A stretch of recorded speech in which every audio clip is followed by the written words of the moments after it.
The University of the West Indies Cable is home to one of the first TradeLab clinics in the Caribbean region.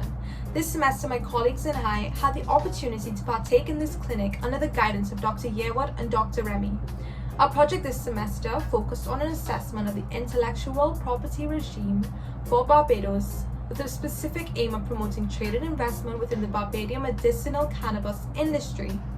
Our research for this project examined both Barbados' domestic intellectual property framework as well as the international intellectual property framework through treaties and conventions. Recommendations were ultimately made to bolster the intellectual property rights regime for the Barbadian medicinal cannabis industry. These recommendations included, firstly, acceding to the 1991 Act of the UPOB Convention. UPOB may promote trade and investment for a state, particularly through the introduction of new foreign plant varieties and non-resident breeders to the agricultural sector. Secondly, the implementation of the Nagoya Protocol was recommended. If Barbados wishes to develop the medicinal cannabis industry with the inclusion of local farmers, the Nagoya Protocol will ensure that this is done fairly and equitably.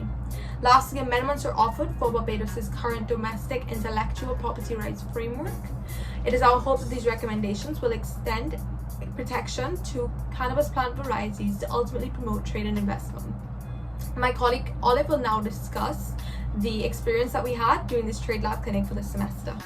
Our project involved a nascent industry. As such, information was a little difficult to find at times. However, this experience helped to heighten our research skills and improve our organizational skills. And overall, we garnered invaluable knowledge into the upcoming medical cannabis industry. Participating in TradeLab during a global pandemic really helped us to build resilience through navigating online platforms such as Zoom to help us to collaboratively complete the project as we were unable to meet in person. Overall, this experience has helped to broaden our skill sets in global trade issues, and we have gained practical knowledge through working with our clients. One of the biggest challenges we faced was balancing the demanding workload of TradeLab with our other courses and other aspects of our life. This project was sadly not one which could have been done overnight, but it took months of research and writing, endless drafts and edits, which took a lot of our time and focus to reach an end result which was suitable to our project supervisor and of course the client. Another potential challenge was accepting the nature of TradeLab in the way that it was taught, the work required, and the scheduling of meetings, which was largely based on the availability of the client. This meant that we had to be flexible with our time week in and week out. Lastly, a challenge within our group itself was the difficulty to reconcile the differing approaches, opinions, and ideas of each group member to reach a point of producing quality work. Overall, TradeLab was indeed one of the hardest experiences of my life, but I am glad I was offered the opportunity to be a part of it. My colleagues have briefly explained the project this semester, as well as our experiences in the TradeLab clinic and potential challenges.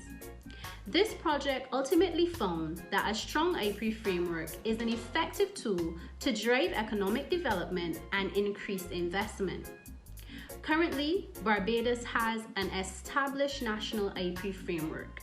However, recommendations were made to bolster the IP regime, specifically to promote the Barbadian medical cannabis industry.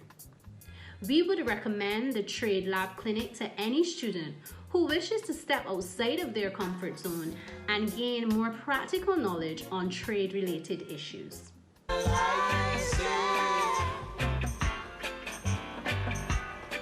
Don't criticize.